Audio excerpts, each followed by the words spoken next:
Okay, do you guys remember what we took last time? Hmm. I need you to raise your hands if you want to say something, so I can unmute you. Hey, Maryam, what did we take last time? We took last time like Adam, Hmm. the Prophet Adam's life. Prophet Muhammad. It's not Adam. We're not taking Adam's life. I Muhammad. said Prophet Mohammed. Okay. Huh. Adam, go ahead. We talked about Prophet Muhammad when he was young. Okay. And what happens what did we talk about? Like what happened in his life when he was young? Hmm. Does anyone remember?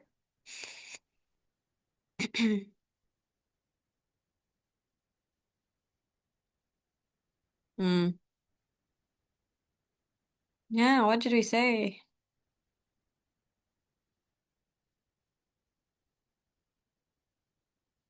Okay, give me a second.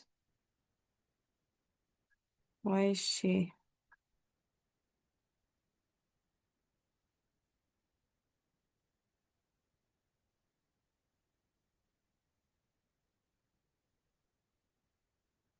One second, you guys.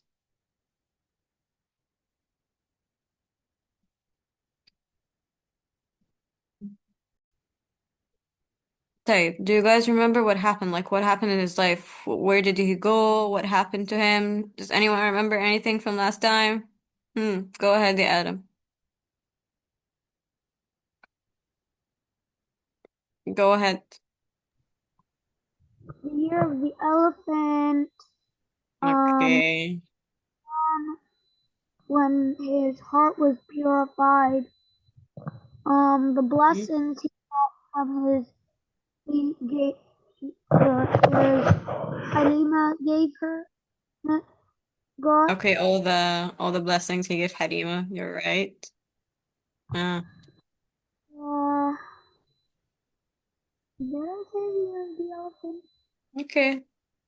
And then what happened? Is he now living with his grandfather or what happened to his grandfather? With his grandfather? Oh, I think we also talked. No, that was last time. Yeah. Didn't we say that his grandfather died and his mother died and he went to live with his uncle, And then he died. Abu Talib, right? That's where we stopped last time. Right. Okay. That now let's continue back from where we stopped last time. Today we'll actually be talking about two people in this story, so keep in mind.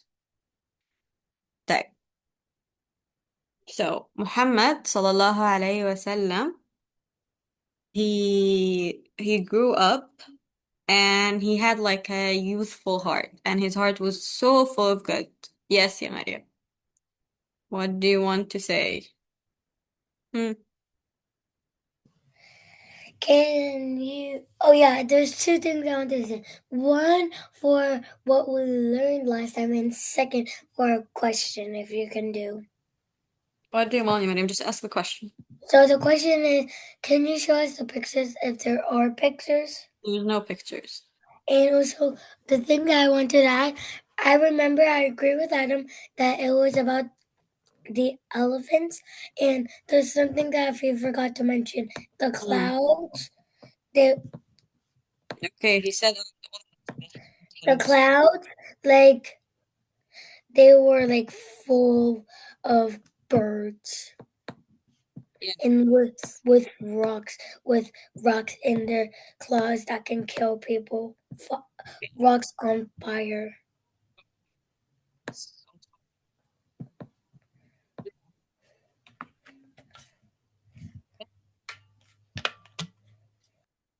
And his uncle had many, many children.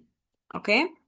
So the prophet, he kind of felt like a burden to his uncle, and he did not want to be like a burden because his uncle had like many children and had such a large family that obviously he was busy with them and he had to like get them food and get them like shelter and whatnot. And he did not want to add to that.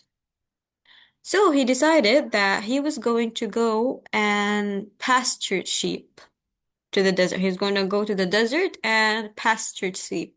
Do you guys know what it means to pasture sheep? Sheep? Mm. Anyone who knows what it means? Go ahead, Yasmin. Mm. Um, uh, what's it? Mm. Like taking care of sheep in the sheep field and Yeah. making sure like no wolves come to eat them. Yeah, exactly. So he takes care of them. He takes them places to so they can eat and whatnot. Okay. So he went and he started pasturing sheep, and that was like he really loved the desert. Remember when we said like he was raised in the desert with Halima? So that's where he felt the calmest. That's where he felt the best. And for him, that simple life was what he wanted to return to. And so he went back to the desert and he started taking care of the sheep. And he would observe the sun and observe the skies and observe the desert and the moon and all that. And he would wonder, and he would have these wonders about like the universe and like how it was created and like what's the like what happened, like it was like an open book in front of him and he would have all these like questions about it. Now, after he was obviously the Prophet Muhammad um had like a lot of goodness in his heart. So whenever he would return from the desert and he would go back to the streets of Mecca, he would see all the tribes and all their pride and arrogance and all the bad thing that people did, and how they would always fight about things that did not matter, like nothing, like there would mean no reason to fight, and they would be fighting about it. And the stronger always abused the weaker, and there was like slaves, and slaves were treated really poorly. And when he was 15 years old, he had witnessed a war that had lasted many years and had caused a lot of death and a lot of people to die. And these wars were even fought throughout the sacred months. And this deeply disturbed him. He did not like to see this. He did not like wars. He did not like to see how people harm each other with no reason and like to see more harm than good being done. So, um, after the wars, after it had gone on for many years, Quraysh agreed to form an alliance. They called it, al- they called it the Kuf, they called it, oh my God, they called it Hilf al-Fudul. Basically, it was like an agreement. So they would not like the war would stop. It would be an alliance, so the war would stop. No one would fight anymore. So that's what they did. And after the Prophet ﷺ was done pasturing the sheep, he decided that he was going to take up trading. And turned out he was an excellent character in trading. Like it really he really like he was really good at it.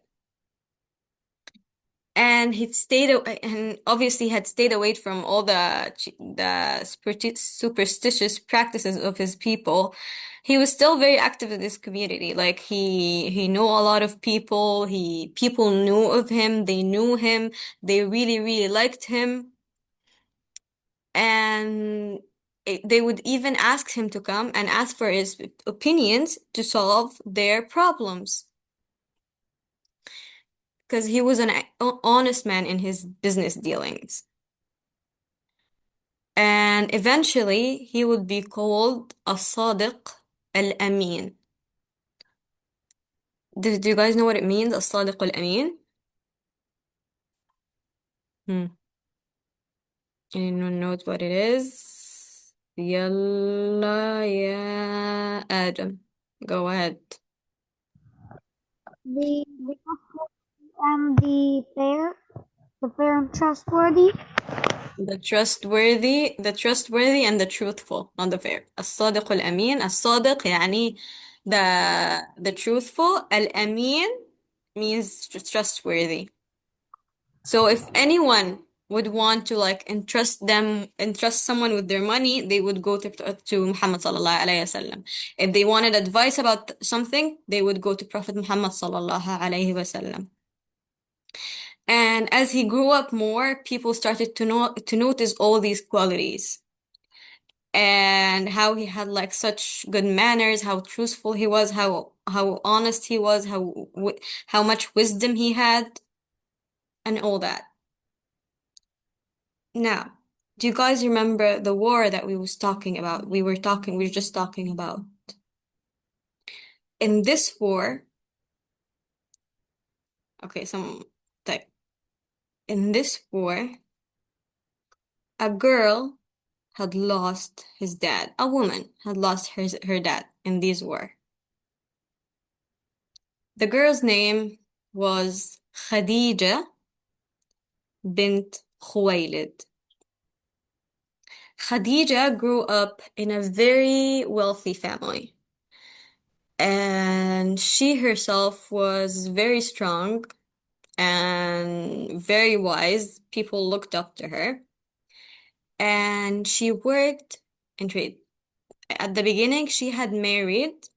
In the beginning of her life, she had married when she was 15, but her husband has died. And then she married again a while later, but the marriage, the second, like after they had kids, the marriage did not last very long. And after these two marriages, Khadija refused to ever get married again. No matter how many people would come and propose to her, she refused. Even though she was a very, very wealthy woman, like people looked up to her because she was very strong, and she had like she was very beautiful as well, and she had like a lot of wealth and a lot of wisdom. But whenever anyone would come and propose, she would just refuse them. She didn't want to anymore. And instead, she focused on her business, which was trading. So what she did is she would send, like, she wouldn't go on these trades herself. She would send like merchants with her products and whatnot. And she would send these merchants, and they would like trade her products or sell them somewhere else and come back with all like the profits.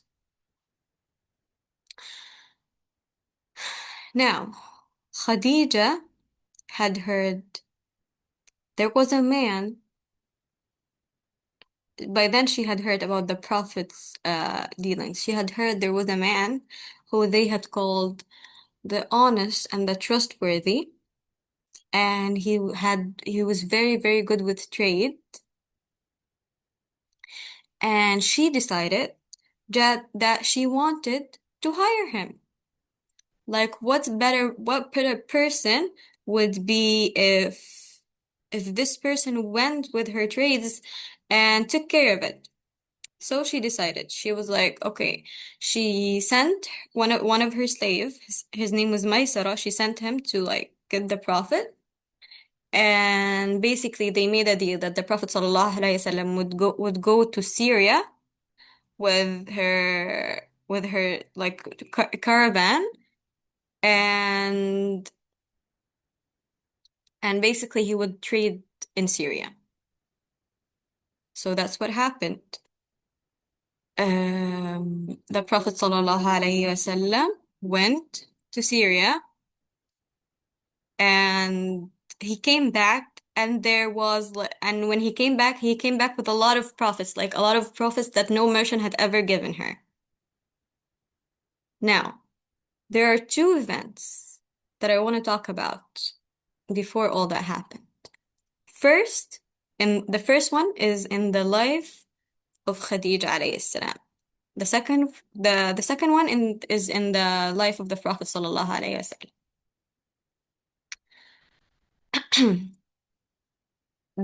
Let's start with the one in the Prophet's life. Abu Talib, okay, he loved the Prophet like his own children, and he couldn't bear to be separated from him. So whenever he went to Asham to trade, because Abu Talib was a trader, he would take the prophets along with him. And they would pass by like a cell of monks living there in the desert. And they would always describe the prophet of the end of the times and all the characteristic he would have. Among these men or these monks was a man named Bahira. Everyone respected him, and he was very well. He knew the description of this prophet very, very well.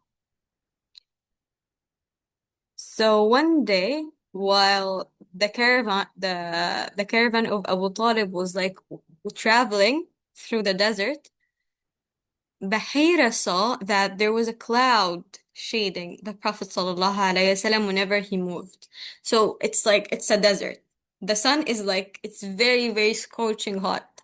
And there's no clouds whatsoever in the sky. It would be in the middle of day. But above the Prophet ﷺ's head, there would be a cloud covering him, like protecting him from the sun.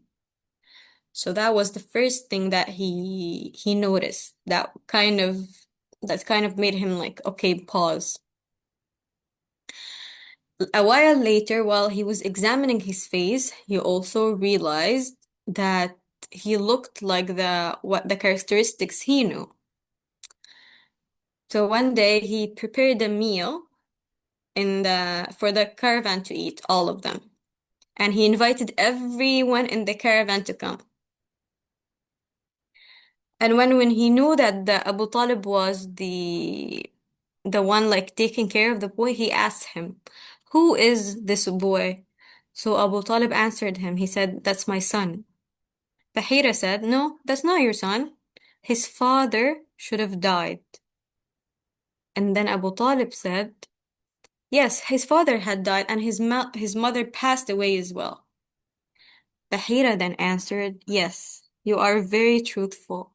Return him to your country and be aware of the Jews, for if they recognize him, they will harm him." And when Abu Talib returned to Mecca, he was convinced that his nephew was going to be someone great, and he heeded the words Bahira had told him. So that's the first event in the Prophet ﷺ's life. Second event was a dream that Khadija alayhi salam had. Khadija in her dream saw that the sun was had fallen into her house. She didn't understand what that meant, but she had a cousin. So she went to her cousin's house. His name was Waraqa ibn Nawfal, and he did not like that his people had worshipped idols, so he chose to embrace Christianity. So she went to his house and she told him her dream. Waraqa looked at her and told her that prophecy will emerge from your household, meaning the prophet that is coming, that everyone knows is coming, will come from your house. Khadija was so surprised when she left her cousin's house because she didn't understand how could that happen? Like how is she going to have like a prophet in her house? Yes, yeah, Adam. I don't know. One of you raised their hands. I don't know who raised it first. Okay, go ahead, Adam.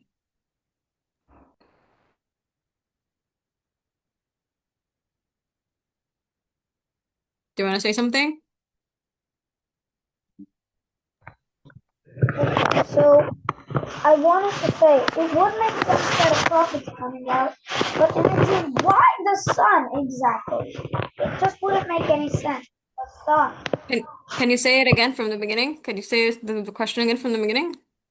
For a dream, why Mm-hmm. would the why would the sun like break into her house? It wouldn't make any It sense. didn't break. No, it didn't break into her house. It fell into her house. That's what she saw in her dream, that the sun had fallen into her house. But that doesn't make sense. Why the Yes, sun? it doesn't make sense yet, and it doesn't have to make sense. It doesn't have to be something logical. It's a dream. But what it means is that the sun is something very, very huge, obviously, and something very it lights it basically it's like the meaning of it. The sun lights the world, right? Hmm. The sun lights all the world, right? Like it lights the earth, basically, right? And all the hmm. That's Right? a question I'm asking you. So so it's the meaning behind it. The sun lights the earth. It's like it lights the earth and you're never in the dark when there's light outside. It's the same thing. The Prophet sallallahu alaihi wasallam, when the message will be revealed to him, he will light all the darkness that the people have been living in.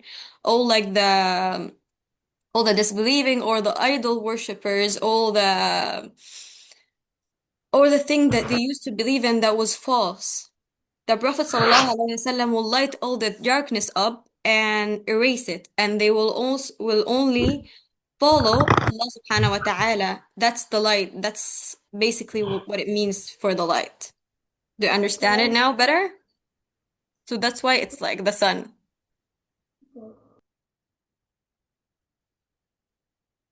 So when Khadija had and she when she learned about that dream's meaning, she was skeptical. Like, why would she of all women be that person? But it was a dream and خلاص, she heard it and she passed. Now, let's get back to the present time. Yes. Yeah, Mariam, do you want to say something? Yes. So What? the thing I want to say is like I think during the story when the sun crashes down into when Mm. the sun crashes down into her thing that she dies, doesn't she? She doesn't die. You guys, it's not something logical. It's not something you have to it's not something you have to understand. It's not, oh my God, like I this. don't get it. I don't get it. The sun is made of heat and Okay. she's This is not a now, human. okay, Mariam, you're thinking about it. Okay, guys, you're thinking about it as something that we know as the sun. The sun is this huge, huge star that is made of made of fire and made of all that thing, and it's very huge. How can it crash down? It's going to, no, it's not about it being the sun that is this huge thing. It's about the sun we see in the sky. Is the sun we see in the sky, how large it is? Is it really large? Like if you Yeah. look at it from the sky, yes, but it's it's literally large in the sky, but like in perspective, when you look at it, the sky is very big, but the sun looks smaller in the sky, right? Hmm. That is what this is what it means. It doesn't mean that the sun, as in the sun, this huge big thing just fell from the sky and crashed into her house. It's just a symbol, you guys. that the sun fell into her house. It does not have to be this huge thing. It could be like just an orb of light that she saw fall into her house. And she knew that was the sun. Okay? So I don't want you guys to think about it as this logical thing. We all know what it is now, that the sun is this huge star that is on flame and it crashes down. Okay? Now, getting back to the present time, where after the Prophet ﷺ returns from the trade that Khadija had sent him to, he comes back and he had made more profits and more earnings than any merchants before him has ever made. And from there, and also her servant, do you guys remember, he went to the Prophet on this caravan, and he told her about all the manners and all the characteristics that the Prophet Muhammad ﷺ had, how trustworthy he is, how honest he is, how kind he is, and all the good things he had to say about the man. So Khadija, when she heard all of that, she decided that she had found the man that she had dreamt about, that she wanted to share her life with. Because remember before she had refused all the other men that proposed to her because she did not want anyone to just be there for her wealth or not or whatnot. No, she actually wanted to build like a stable house where they could have kids, and for her to find a noble man to share her life with her. And she thought that she would find this in Muhammad sallallahu alaihi wasallam. Now, Khadija, in her mind, there was a problem. She was 40 years old. Muhammad sallallahu alaihi wasallam at the time was 25. That means there was 15 years difference between them. But one day, while she was talking to her friend, her name is Nafisa, she told her that she wanted to marry Muhammad sallallahu alaihi wasallam. But she didn't know how to approach him about it. Like she didn't just want to go and be like very direct about it and be like, I'm proposing to you. That's not very. So she was talking to her friend, and her friend was like, okay, I'm gonna go talk to him. So her friend Nafisa went to the Prophet ﷺ and talked to him. And she asked him, "Oh Muhammad, what's stopping you from getting married?" The Prophet replied, "I do not have the means to marry," meaning he did not have enough money or enough wealth to get married or take care of a wife. So she answered him, "What if you were provided with wealth, beauty, and honor and nobility? Would you agree then?" So he asked her, he told her, who are you referring to? So she replied, Khadija bint Khuwaylid. And the Prophet said, if she agrees, then I'm more than willing. And Nafisa went to deliver the news to Khadija alayhi salam. And then they got married, both of them, and they lived a life full of happiness and love and respect. The Prophet ﷺ managed his wife's affair, which she entrusted him with, and he was always fair and kind and humble to other people, even the poor and the other merchant, everyone.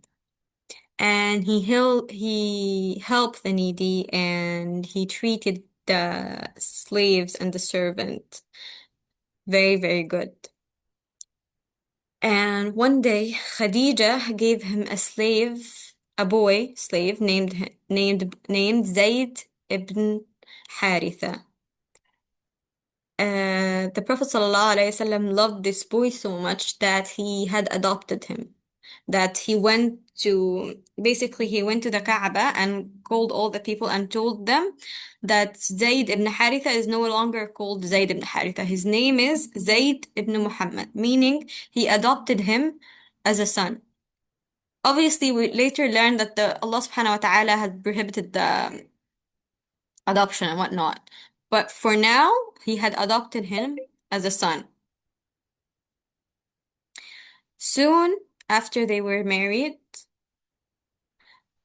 Muhammad sallallahu alayhi wasallam and Khadija alayhi salam was blessed with many children. Anyone knows how many children they had and what were their names? Hmm. Does anyone know?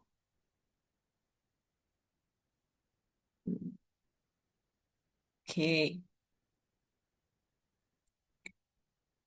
So they had 6 children, 2 boys and 4 girls. Their name was Al-Qasim, Zainab, Ruqayya, Kulthum, and Fatima and Abdullah.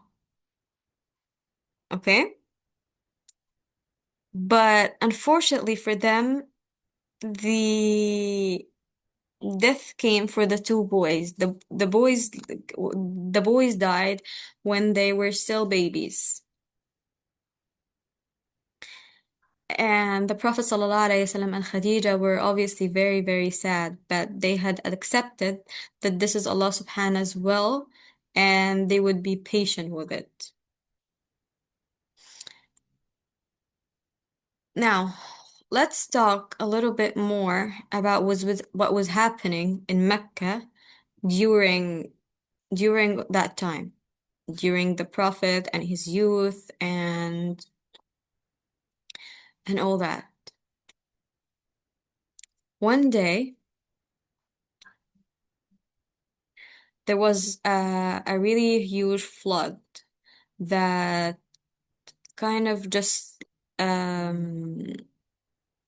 that was kind of like destroyed some of the Kaaba, and there was no roofs, and like it kind of it kind of like destroyed some of the Kaaba, and Mecca on the people of Quraysh, they decided that they're going to kind of rebuild it because it needed to be rebuilt because it had like the walls had cracked and there was no roof and it was very weak, so they decided that they would rebuild it.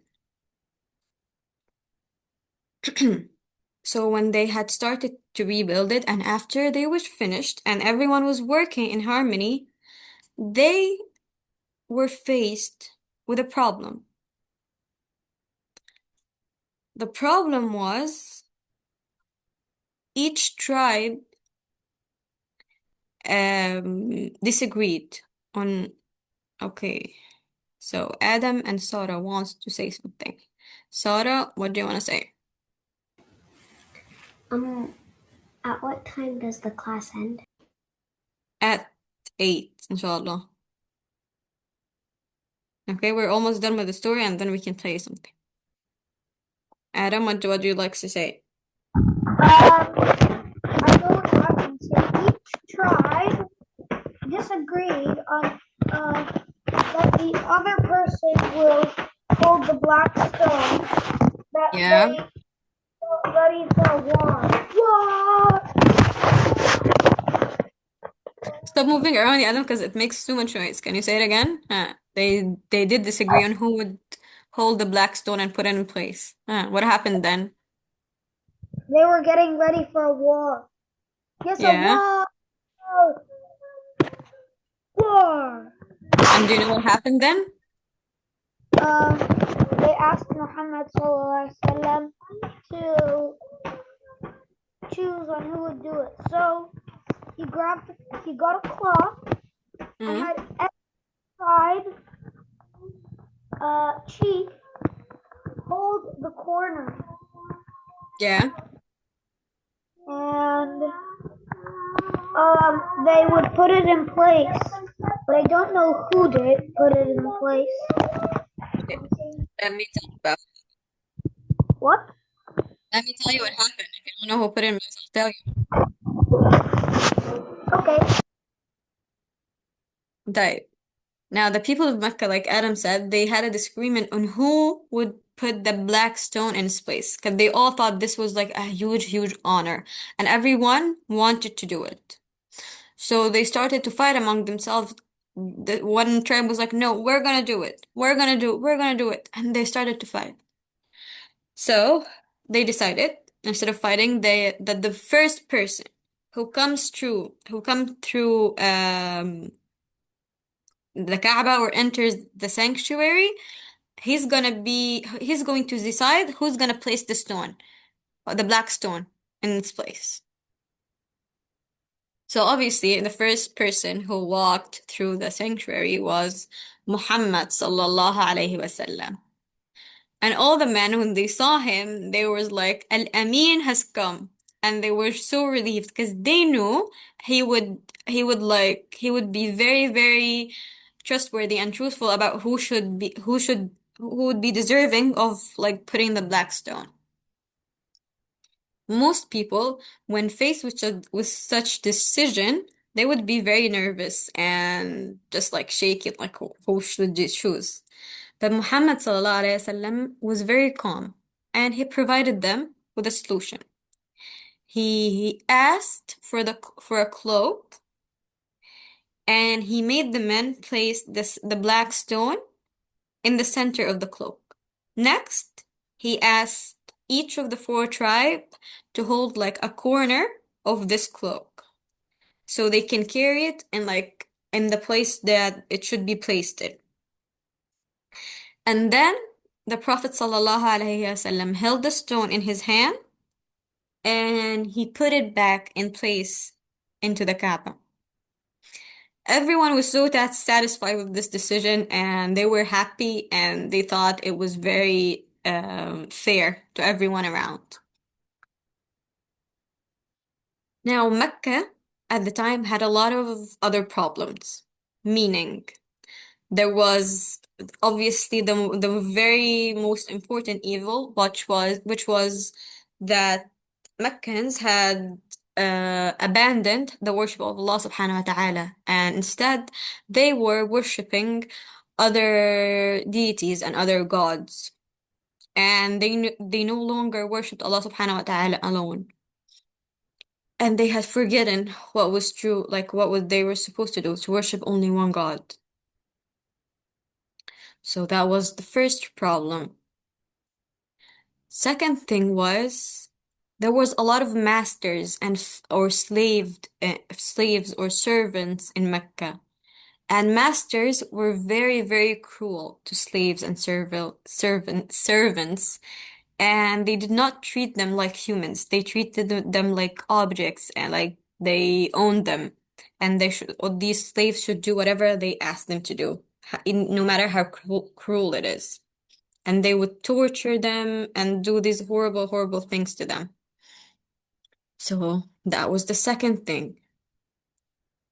Third thing was women, wealthy women in particular, had a little bit of advantage, but even though wars would always be started easily if anyone questioned the owners. And actually, all the matters rested with the men. So women had no decision of who they should marry, if what should happen to them. They had no decision whatsoever about their lives. And men would have as many wives as they wanted. They could marry whoever they wanted and just go with it. Yes, yeah, Adam, want to say something? Yes, I know one problem is that the belief of bad luck for girls. If a baby girl was born, Yeah. then period bad luck. So they buried it. Yeah, they would bury the baby. Yeah, that's true. Uh, Mariam, would you like to say something? Mariam, you raised your hand. Would you like to say something? Okay. So men would marry whichever how many wives they wanted. Women were not given enough decision over their life. And some of the wealthy families actually loved their children, but it was very apparent that they prefer the boys better. And even more so of the men in Quraysh, they would consider if they had a girl baby, if like the baby they had was a girl, it would be so shameful for them that they would bury their tiny baby girls alive in the sand in the desert. And there was also the trouble of revenge. People would go around just taking revenge over anything, no matter how wrong it was. They would just go and take a revenge on a tribe that over nothing, that maybe two people fought over bread. They were like, okay, we're gonna go and attack this tribe because like we're gonna take revenge from them. And it was just so chaotic, and a lot of people lost their lives over this like cruelty and these wars and these battles that really there was no point to them.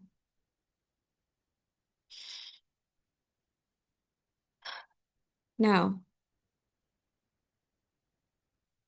the Prophet ﷺ was very bothered by all that he has seen around him. He has always hated the practices of worshipping idols, and he never ate like the meat that they would like slaughter for this idols. And he always rejected their superstitious practices, meaning like Mecca, they always believed in they believed in like, oh my God, what is it called? Oh, they believed in fortune tellers and astrologists and people who would tell them the future or like what's going to happen or like all the signs or the omens or the bad luck or whatnot. And they believed in fortune tellers. But the Prophet ﷺ never believed in that. He really hated it. And he even avoided drinking wine at parties or taking practice in any like practices that were bad. And he really hated how the weak were treated by the stronger people. And he just hated everything about the people of Mecca, like how they acted and their manners and how like it rubbed him wrong. And he had wondered that maybe there could be a solution. But by then he didn't know what it was. He just wondered because he did not like the way the people lived, but he had wondered that maybe one day there would be a solution. What do you guys think will be the solution? And that's it. That's the last thing we're gonna do for today. What do you guys think will be the solution? Hmm. For all the for all the bad thing that's happened in Mecca, what's gonna be the solution? Hmm. No one knows? It's a very easy answer. Just don't overthink it. Hmm. Yasmin, go ahead. Give me a second. Hmm. Follow Islam. Say it again. Follow Islam. Yes. The solution will be Islam. And funny enough, it would be the Prophet ﷺ himself coming and inviting his people to Islam and worshipping Allah subhanahu wa ta'ala. Yeah, so that's it for today, you guys. And that's where we're gonna stop with the story. Now, what would you like to play?